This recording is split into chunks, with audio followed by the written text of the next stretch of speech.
l'évangélisation personnelle. Nous avons parlé de ce que c'est l'Évangile, comment le présenter. Nous avons parlé de comment traiter ce sujet avec des gens de croyances diverses, avec quelques réponses. Nous avons parlé les dernières 2 fois du témoignage personnel, de raconter son propre expérience. Et donc, là, ce soir, je vais revenir un peu à quelque chose d'essentiel. C'est l'ordre que le Seigneur nous donne d'aller prêcher l'Évangile et faire des disciples à tout le monde. C'est très élémentaire, mais souvent, je pense que nous oublions que c'est un ordre du Seigneur, et que nous avons besoin de mettre ça en pratique. Donc, le premier verset, Matthieu 28, versets 19 à 20, nous avons la grande mission, l'ordre, la mission à laquelle le Seigneur appelle tous les croyants à participer. Il parle particulièrement ici à ses apôtres. Mais je vais demander à Rebecca, tu veux bien nous lire Matthieu 28, versets 19 et 20, s'il te plaît. Allez, faites de toutes les nations des disciples, baptisez-les au nom du Père, du Fils et du Saint-Esprit, et enseignez-leur à garder tout ce que je vous ai prescrit. Et voici, je suis avec vous tous les jours jusqu'à la fin du monde. Voilà. Ici, l'ordre est donné d'aller partout, dans toutes les nations, de tous les peuples, de toutes les langues, et de faire des disciples. Et bonsoir François. Bonsoir Greg. Voilà. Ok, on vient de commencer. Bonsoir tout le monde. On est dans Matthieu 28, versets 19 et 20. Donc, l'ordre est donné par le Seigneur. Le verset des suites, il dit « Tout pouvoir m'a été donné dans le ciel et sur la terre ». Donc, celui qui nous donne cet ordre, c'est le Seigneur des Seigneurs, c'est Dieu, c'est Jésus. Il est au-dessus de tout pouvoir. Une chose que le Seigneur, il nous donne l'ordre de faire des disciples. Bien sûr, c'est prêcher l'Évangile. Nous verrons ça dans quelques instants aussi. C'est aussi de les enseigner. De faire des disciples, c'est d'amener les autres à suivre à leur tour l'enseignement du Seigneur. Donc, on voit que c'est au nom du Père, du Fils et du Saint-Esprit, au nom de la Trinité. Et les baptisants en nom, j'aime bien faire remarquer, le « O », c'est au singulier. Au nom singulier du Père, du Fils et du Saint-Esprit. On peut voir dans cette phrase l'unité entre Père, Fils et Saint-Esprit. Le message de l'Évangile, de faire des disciples, ça implique l'œuvre du Père, du Fils et du Saint-Esprit. Et quand nous baptisons des gens, c'est au nom du Père, du Fils et du Saint-Esprit. Le baptême étant un témoignage personnel de la prise de position, d'identification avec Christ. Ça c'est tout un autre sujet, mais on voit que nous sommes appelés à gagner le monde, à suivre Jésus-Christ, et puis les enseigner, à observer tout ce que je vous ai prescrit. Ça c'est quelque chose. On doit enseigner toute la parole de Dieu. Tout ce que la parole nous dit, il faut l'enseigner. Nous avons tendance, chaque être humain, d'avoir des passages, des sujets qui nous conviennent le mieux, mais non, le Seigneur veut que nous enseignions tout le conseil de Dieu. Et puis, il promet d'être avec nous. Et voici, je suis avec vous tous les jours jusqu'à la fin du monde. Cette œuvre d'évangélisation, on ne le fait pas toute seule. On le fait avec l'assistance et l'aide et direction et le pouvoir, la direction du Seigneur Jésus. Il ne nous a pas laissés seuls. Il nous a aussi envoyé son Saint-Esprit, le Paraclétos, qui habite notre cœur, qui est là pour être à notre côté, pour nous assister. Et je ne sais pas si ça vous est jamais arrivé, mais j'espère que oui. Mais quand vous commencez à parler de l'Évangile, le message de Christ avec les inconvertis, que le Seigneur donne les paroles, il dirige, il nous donne la sagesse pour savoir quoi dire et des fois ne pas dire. Mais c'est vraiment important que nous agissons aussi avec la direction du Seigneur. Donc, il ne nous a pas laissés seuls, son esprit est avec nous. Nous sommes appelés à être les porte-parole de Jésus.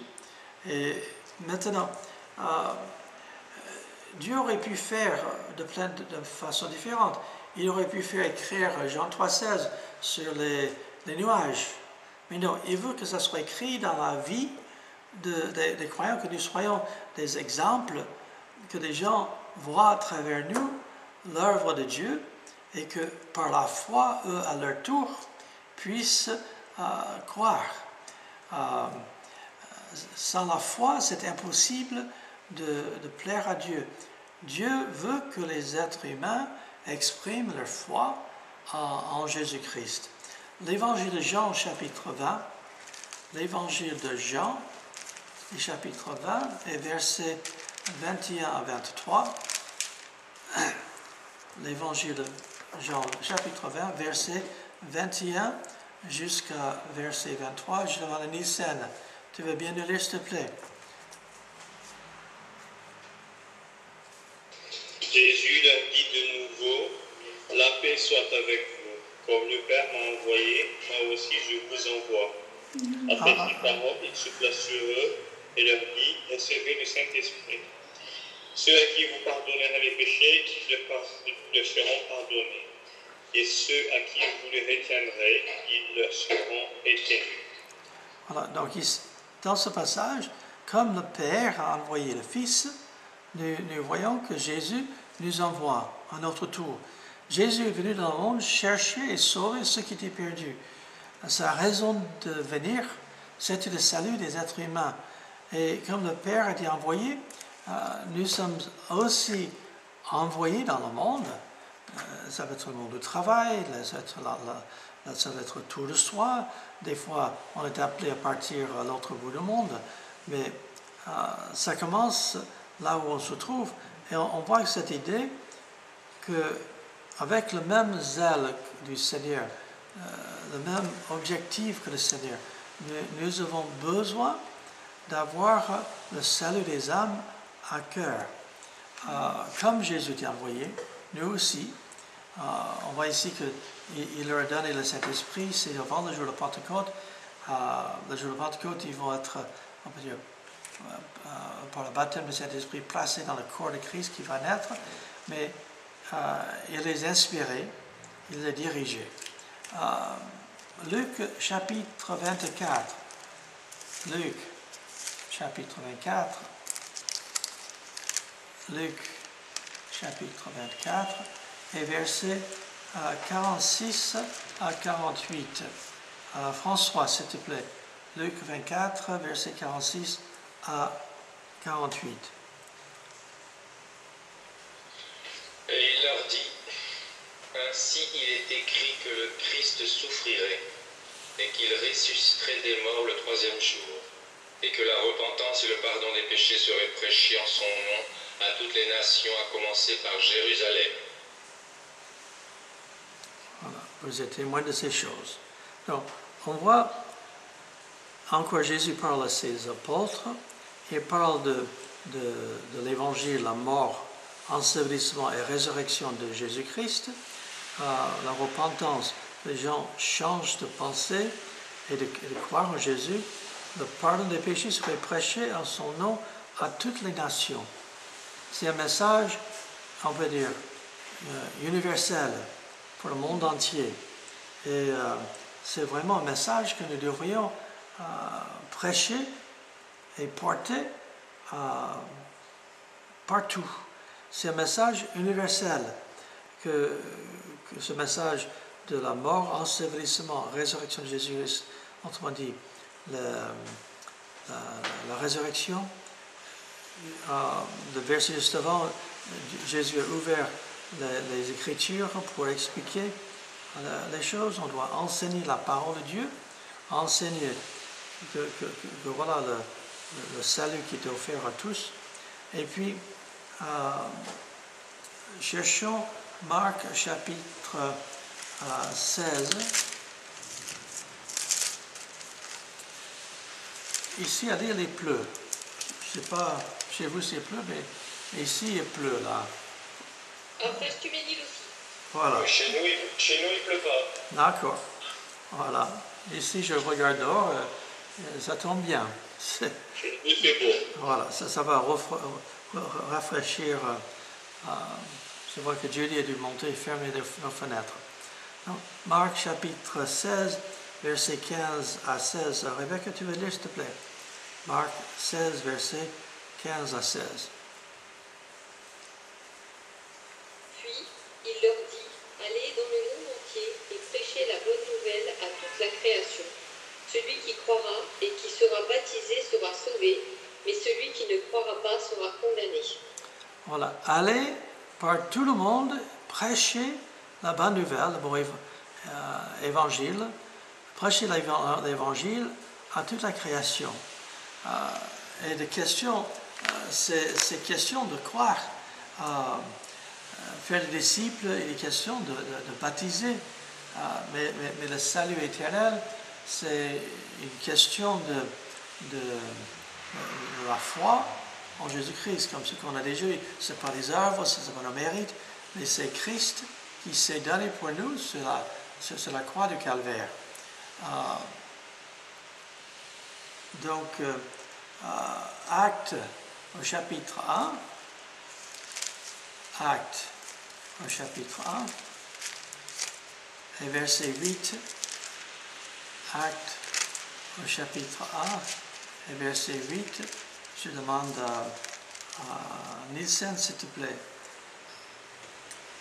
Actes chapitre 1, verset 8.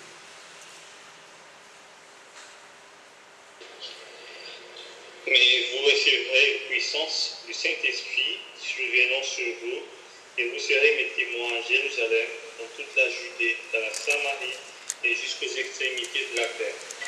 Alors quand Jésus parle aux apôtres, il est question de la puissance du Saint-Esprit. Là aussi, nous avons besoin de compter sur le Saint-Esprit, sur l'aide du Seigneur. Bien sûr, il faut savoir les choses, connaître les choses, mais c'est le Saint-Esprit qui nous donne la sagesse pour savoir répondre, qui peut nous enseigner, qui peut nous comprendre les choses, peut-être qu'on ne verrait pas autrement. Et qu'il est question d'être des témoins, ce n'est pas des témoins de Jéhovah, mais des témoins de Jésus. Jésus dit, vous serez mes témoins. Je vois que Facebook a eu un problème là. C'est dommage. Donc, notre ordinateur s'est planté là. Mais on doit être témoin. La question à Jérusalem, c'est là où ils habitaient les apôtres. C'est là leur chez eux, à Jérusalem. C'était la ville principale d'Israël à ce moment-là. Dans toute la Judée, c'est toute la région autour. Dans la Samarie, la Samaritains, c'était on peut dire, les gens qui avaient une croyance mélangée avec la vérité et les pratiques païennes. C'était les gens qui avaient été importés dans le territoire d'Israël et qui ça n'allait pas bien, donc ils ont fait venir des Lévites, du captivité babylonienne, et ils les ont enseigné la loi. Mais ces gens, ils ont pris la loi de Moïse, ils ont mélangé avec les pratiques païennes. Donc les Juifs ne considéraient pas les Samaritains comme les vrais Juifs, et les Samaritains n'appréciaient pas les Juifs non plus. Donc il y avait, c'était notre culture, notre peuple. Et nous sommes aussi appelés à prêcher l'Évangile à tous, quelles que soient leurs origines, s'ils sont d'accord ou pas avec nous, sur nos croyances. Nous sommes appelés à évangéliser, et puis juste aux extrémités de la terre. L'autre bout du monde. On sait que les apôtres ont atteint le monde entier de leur époque.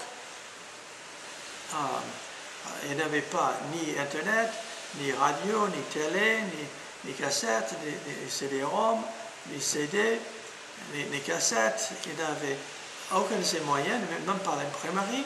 Les choses étaient recopiées à la main.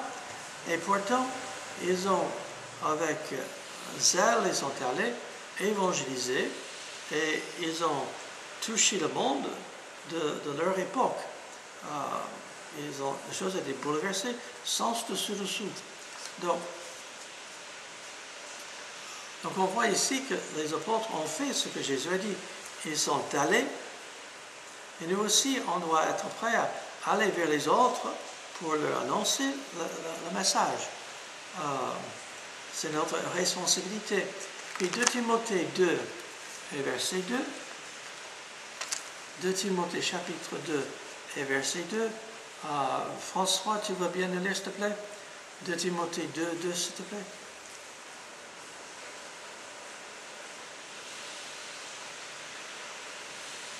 François. 2 Timothée 2, verset 2. Est-ce que tu as entendu de moi en présence de beaucoup de témoins? Confie-le à des hommes fidèles qui soient capables de l'enseigner aussi à d'autres.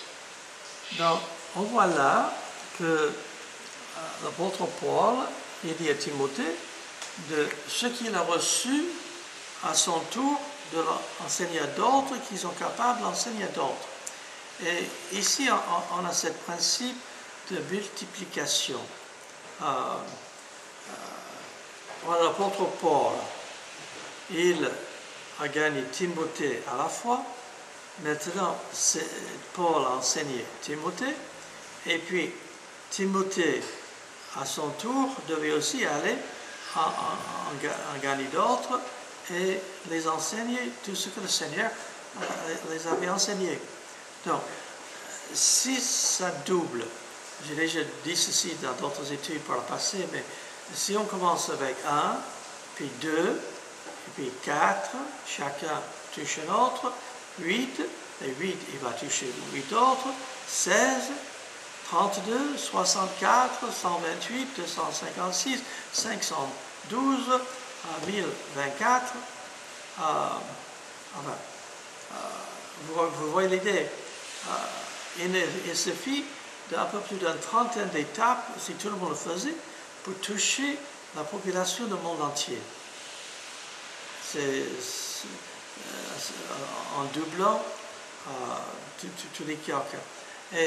Et donc, ici, l'apôtre Paul il met en avance, on peut dire, le plan de Dieu pour gagner le monde entier.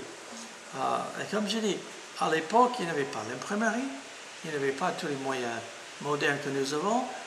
Aujourd'hui, avec Internet, on est capable de toucher des milliers de personnes à partir de chez soi. Autrefois, c'était réservé à ceux qui avaient des grands émetteurs ou tout ça, mais aujourd'hui, c'est la facilité. La technologie nous ouvre des portes incroyables, mais rien ne remplace le témoignage personnel, d'aller parler face à face avec les gens pour leur expliquer l'Évangile. Un autre passage que le Seigneur utilisait pour toucher mon cœur quand j'ai considéré l'idée de quitter les États-Unis, Romains chapitre 10. Romains chapitre 10, versets 14 et 15. Je vais demander à Julie, elle est de retour.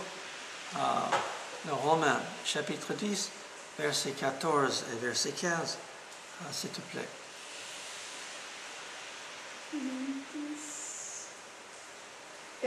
14 à 20? Non, de 14 et 15. Comment donc invoqueront-ils celui en qui ils n'ont pas cru? Et comment croiront-ils en celui dont ils n'ont pas entendu parler? Et comment en entendront-ils parler s'il n'y a personne qui prêche? Et comment y aura-t-il des prédicateurs s'ils ne sont pas envoyés? Selon qu'il est écrit, qu'ils sont beaux les pieds de ceux qui annoncent la paix, de ceux qui annoncent de bonnes nouvelles. Voilà, donc, pour être sauvé, verset 13, car quiconque invoquera le nom du Seigneur sera sauvé. C'est en faisant appel au Seigneur Jésus par la foi que l'être humain est pardonné, gracié, né de nouveau, devenu enfant de Dieu. Et puis, mais comment peut-il faire cela si ils n'ont pas cru? Et comment est-ce qu'ils peuvent croire si ils n'ont pas entendu le message?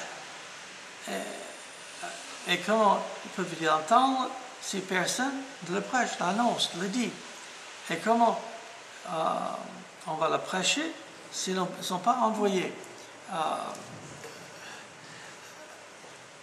Prenons l'exemple, on a actuellement, on est en plein de cette crise de Covid-19 qui est contagieux. Il y a beaucoup de choses on peut dire là-dessus, mais juste prendre l'exemple, c'est contagieux. Est-ce que notre foi est contagieuse?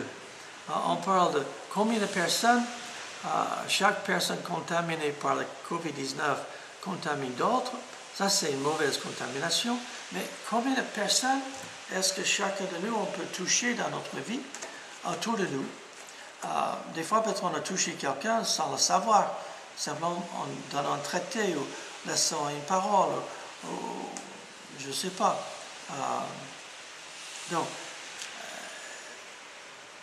dans notre vie, que le Seigneur nous utilise pour partager l'Évangile. Et la semaine dernière, il y avait une jeune femme qui est entrée elle a sonné la porte et elle cherchait à acheter une Bible. Donc, je l'ai fait entrer, j'ai parlé avec elle, j'ai partagé l'Évangile avec elle. Peut-être que je ne vais jamais pu la voir. Elle est repartie avec une Bible. Je prie qu'elle va la lire et que le Seigneur va faire un travail dans son cœur. Et puis lundi, il y avait quelqu'un d'autre qui a sonné la porte. C'était un gars c'était plutôt quelqu'un qui veut de l'argent parce qu'il n'en avait pas. C'est autre chose. Mais j'ai pu en profiter pour lui parler de l'Évangile. On doit prendre les opportunités que le Seigneur nous donne. Là, cette après-midi, Julie est allée voir Mme Père, ça fait que 20 minutes avec elle. Mme Père a déjà entendu l'Évangile, mais Julie a touché encore un mot pour l'encourager. Julie, les 20 minutes, c'était passé très vite. Mais des fois, c'est simplement en donnant un traité, ou un évangile, ou une Bible, un Nouveau Testament. Donc, la chose, c'est qu'ici, il est question d'envoyer. Oui, on envoie des missionnaires qui ont une mission. Mais on a aussi, chacun de nous, la mission autour de nous. Les gens autour de nous, comment est-ce qu'ils vont invoquer le nom du Seigneur? S'ils ne croient pas, comment ils vont croire si nous, on ne renonce pas? Donc, c'est important que nous prenions le temps d'ouvrir notre bouche et de parler du message de l'Évangile. 2 Corinthiens, chapitre 5.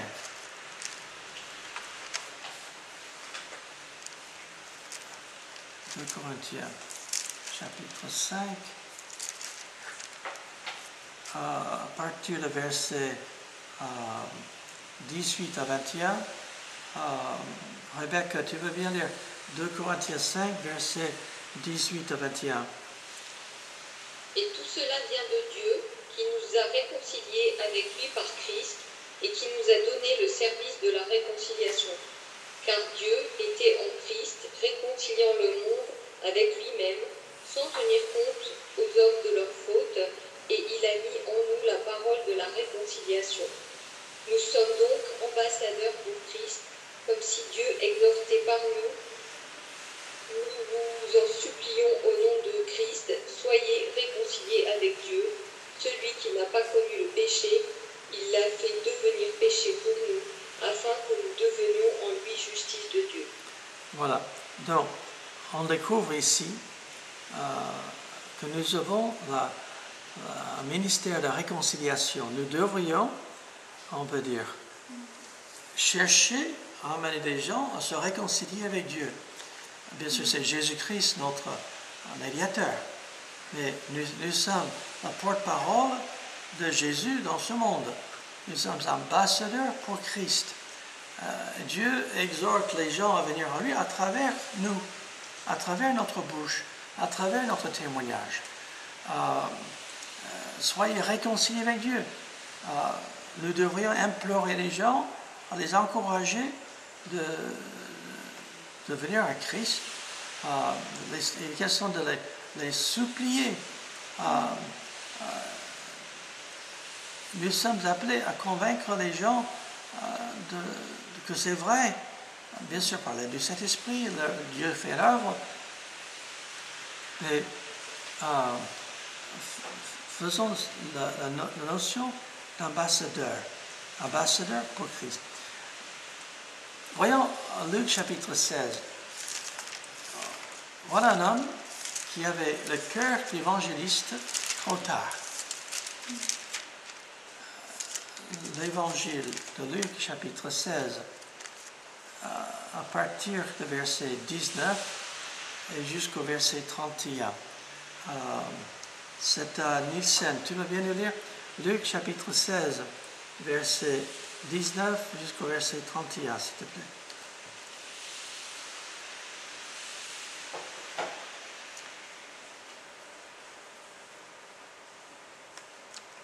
Nielsen, tu es là? Oui. Voilà. J'avais lu, mais dans le micro, il y avait un homme riche qui a été élevé de pauvres et de Pharaon, et qui chaque jour venait joyeuse et brillante de vie. Un pauvre homme Lazare fit à sa porte un couvert de serre, et désireux de se rassasier des miettes qui tombaient de la table du riche. Et même les chiens venaient encore laisser ses ulcères. Le pauvre mourut et il fut porté par les anges dans le sein d'Abraham. Le riche mourut aussi, et il fut enseveli. Dans le séjour des morts, il leva les yeux et tandis qu'il était encore de loin, Abraham et Lazare dans son sein. Il s'écria, Abraham, aie pitié de moi et envoie Lazare pour qu'il trempe le bout de son doigt dans l'eau et me rafraîchisse la langue, car je souffre cruellement dans cette langue. Abraham répondit, mon enfant, souviens-toi que tu as reçu tes biens pendant ta vie, et que Lazare a eu les maux pendant la sienne. Maintenant, il est ici consolé, et toi tu souffres. D'ailleurs, il y a en vous un grand habillement, afin que ceux qui voudraient passer d'ici vers vous, de là vers vous, ne puissent le faire. Le riche dit, je te prie donc, Père Abraham, d'envoyer Lazare dans la maison de mon père, car j'ai 5 frères, et qu'il atteste ces choses, afin qu'il devienne participe à ce lieu de tourment. Abraham répondit, ils ont Moïse et les prophètes qui les écoutent. Et il dit, non, Père Abraham, si quelqu'un des morts va vers eux, ils se repentiront. Et Abraham lui dit, s'ils n'écoutent pas Moïse et les prophètes, ils ne se lasseront point, ils ne se lasseront pas ils ne se laisseront pas persuader quand même quelqu'un du monde de justifier. Voilà, donc ici, il y a question de Lazare et l'homme riche. Et tous les deux sont morts, tous les deux sont retrouvés face à l'éternité, l'un de bon côté, l'autre de mauvais côté. L'homme riche qui était de mauvais côté, et quand ils comprennent qu'il n'y a pas de secours pour lui, il veut que Abraham envoie Lazare témoigner à ses 5 frères. Cet homme riche, il a un cœur d'évangéliste. Je pense que c'est Dwight Moody qui formait des jeunes hommes pour servir le Seigneur en tant qu'évangéliste et en tant que pasteur et tout cela. Et je pense que c'est lui qui a dit la meilleure formation qu'il pouvait offrir à ces jeunes hommes serait de les envoyer pendant 5 minutes en enfer. Parce que là, ils auront à cœur la salut des êtres humains. Et je pense que souvent nous on perd de vue la réalité de l'éternité. Et que de croire en Jésus, ça fait toute la différence. Bien sûr, ici, Abraham dit, il ne peut pas, ils ont Moïse le prophète, ils ont les Écritures. Et s'ils n'écoutent pas les Écritures, ils n'écouteront même pas ce qui est mort. Rappelons-nous, dans l'évangile de Jean, chapitre 11, il y a un autre Lazare, c'est pas le même Lazare, qui est mort et que Jésus l'a ressuscité. Et après, les scribes et les hommes religieux cherchent à faire mourir Jésus et Lazare. Et ça prouve que Abraham avait raison. Mais est-ce que nous voyons l'importance de l'éternité, que nous avons besoin d'être des témoins à ce monde qui est si loin de la vérité? Ici, Lazare et l'homme riche se trouvaient, on peut dire, face à l'éternité. Est-ce qu'il y aura des gens de l'autre côté, simplement parce que nous, on n'aura pas pris le temps d'en parler? Je ne sais pas. Je crois que Dieu veut le salut de tous. Il fait une œuvre et touche tes cœurs. Mais ça nous laisse quand même, nous, avec une responsabilité d'annoncer la bonne nouvelle de Jésus-Christ. Matthieu chapitre 5. Matthieu chapitre 5. Versets 13 à 16. Je demande à François, s'il te plaît. Matthieu chapitre 5, versets 13 à 16. Vous êtes le sel de la terre. Mais si le sel perd sa saveur, avec quoi la lui rendra-t-on? Il ne sert plus qu'à être jeté dehors et foulé aux pieds par les hommes. Vous êtes la lumière du monde.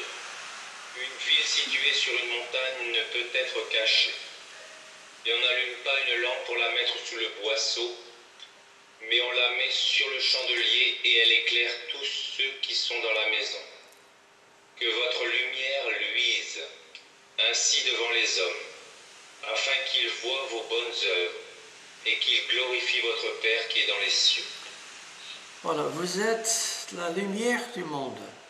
Nous sommes appelés à être des exemples de l'œuvre de Christ, des échantillons de l'œuvre de Christ dans ce monde. Nous ne sommes que des poteaux indicateurs pour diriger les autres vers Jésus-Christ. Une lumière dans ce monde. Et nous sommes appelés que des gens autour de nous qui voient dans notre vie la réalité de Christ. Que les gens voient en nous les hommes et les femmes qui expérimentent la réalité de Dieu dans leur vie, qui expérimentent la réalité du pardon, de pardonner les autres, d'agir avec amour, d'accomplir les choses que le Seigneur attend de chacun de nous. Donc, nous sommes les lumières, et la lumière, on le met sur un endroit en hauteur pour que ça se voit de loin. La lumière, on ne met pas la lumière en-dessous de la table. On ne cache pas, on ne va pas cacher la réalité de Christ dans notre vie. Que nous soyons des lumières dans ce monde et que les gens autour de nous soient attirés vers Christ. Pas attirés à nous, mais attirés vers Christ. Que Christ est il est la lumière. Et c'est cette lumière en nous qui doit, on peut dire, donner envie aux autres de connaître le Seigneur. Ézéchiel, deux passages en Ézéchiel, dans l'Ancien Testament. Ézéchiel, je cherche là, Ézéchiel, voilà, chapitre 3, et versets 17 à 21. Julie, tu veux bien lire Ézéchiel 3, versets 17 à 21, s'il te plaît? D'accord. 17 à 21. Fils de l'homme, je t'établis comme sentinelle sur la maison d'Israël. Tu écouteras la parole qui sortira de ma bouche, et tu les avertiras de ma part. Quand je dirai aux méchants, tu mourras, si tu ne l'avertis pas, si tu ne parles pas pour détourner le méchant de sa mauvaise foi et pour lui sauver la vie, ce méchant mourra dans son iniquité, et je te redemanderai son sang. Mais si tu avertis le méchant, et qu'il ne se détourne pas de sa méchanceté et de sa mauvaise foi, il mourra dans son iniquité, et toi, tu sauveras ton âme. Si un juste se détourne de sa justice et fait le mal, ce qui est mal, je mettrai un piège devant lui, et il mourra, parce que tu ne l'as pas averti. Il mourra dans son péché. On ne parlera plus de la justice qu'il a pratiquée, et je te redemanderai son sang. Mais si tu avertis le juste de ne pas pécher, et qu'il ne pêche pas, il vivra, parce qu'il s'est laissé avertir, et toi, tu sauveras ton âme. Voilà. Et puis, Ézéchiel 33, qui dit un peu la même chose. Ézéchiel 33, versets 2 à 9. Rebecca, s'il te plaît. Ézéchiel 33, versets 2 à 9, s'il te plaît. Fils d'homme, parle aux gens de ton peuple. Tu leur diras, lorsque je ferai venir l'épée contre un pays, et que le peuple du pays prend dans ses rangs quelque homme et l'établit comme sentinelle, si cet homme voit venir l'épée contre le pays, sonne du corps et avertit le peuple, et si celui qui entend le son du corps ne se laisse pas avertir, et que l'épée vienne l'enlever, son sang sera sur sa tête. Il a entendu le son du corps et il ne s'est pas laissé avertir. Son sang sera sur lui. Celui qui se laisse avertir sauvera sa vie. Si la sentinelle voit venir l'épée et ne saute pas du corps, si le peuple n'est pas averti et que l'épée vienne enlever quelqu'un, celui-ci sera enlevé à cause de son injustice, mais je réclamerai son sang à la sentinelle. Et toi, fils d'homme, je t'établis comme sentinelle sur la maison d'Israël, tu écouteras la parole qui sort de ma bouche, et tu les avertiras de ma part. Quand je dirai aux méchants, méchant, oui, tu mourras, si tu ne parles pas pour avertir le méchant au sujet de sa conduite, ce méchant mourra à cause de son injustice, mais je te réclamerai son sang. Mais si toi, tu avertis le méchant pour le détourner de sa conduite, et qu'il ne se détourne pas de sa conduite, il mourra dans son injustice, et toi, tu sauveras ta vie. Voilà, ces deux passages d'Ézéchiel parlent du sentinelle. C'est une illustration, bien sûr, c'est un message que Dieu donnait au prophète Ézéchiel, mais nous pouvons aussi en prendre la question de responsabilité d'avertir ceux qui sont perdus de leur besoin de salut. Bien sûr, si on avertit la personne ne répond pas, ce n'est pas notre faute. Mais en même temps, si nous ne l'avertissons pas, on a tort de ne pas avertir. En Montauban, quand on a commencé notre radio chrétienne, on appelait cette radio Sentinelle, avec le but on veut avertir, annoncer le message de Christ, et que les gens qui l'entendent soient touchés par ce message. Et on a eu, à travers les années, on a eu quelques personnes que nous avons rencontrées qui avaient trouvé le Seigneur par ce moyen. Et bien, je suis sûr qu'il y a plein que nous ne connaissons pas, mais qui aussi ont été touchés par la parole de Dieu. Mais que nous-mêmes, que nous soyons des bons sentinelles dans ce monde, et que nous avertissons le monde autour de nous de leur besoin de se tourner vers le Seigneur Jésus pour être sauvés.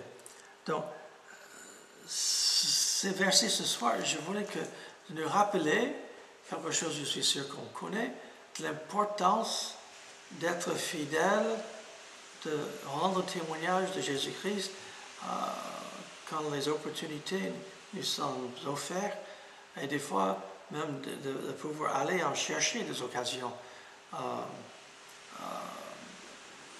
que ce soit distribution des tracts, que ce soit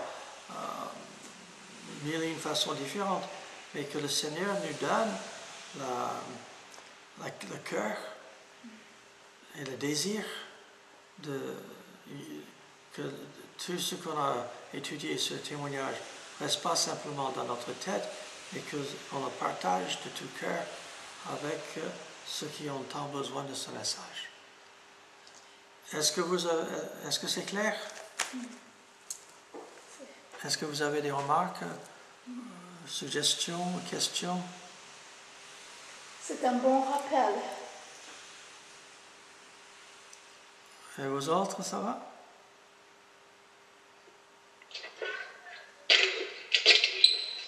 Oui, ça va? Oui. Ouais. Simplement pour nous rappeler l'importance de l'œuvre d'évangéliser autour de nous. C'est pas toujours facile, on vit un pays qui l'évangile, c'est un message vraiment étranger pour ceux qui nous entourent. Ils pensent connaître, mais la plupart ne connaissent rien du tout. Bien. D'autres questions, remarques?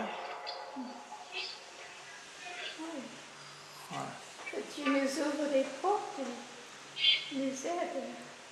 Voilà. Ok. Bien. On va clore là, sauf si vous avez des choses à ajouter.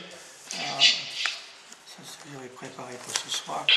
Prions le Seigneur. Notre Père, nous voulons te louer pour la bonne nouvelle de Jésus-Christ, le message du salut, offert gratuitement comme un cadeau à tous ceux qui croient en Jésus. Et nous te prions, Seigneur, que tu nous donnes à ouvrir notre bouche et de parler librement de toi, et que tu touches les cœurs, et que tu utilises chacun de nous comme les sentinelles qui proclament autour de nous le besoin du salut. Merci notre Père, que nous soyons la lumière des ambassadeurs à ta gloire. Au nom de Jésus-Christ. Amen. Amen. Amen. Ok.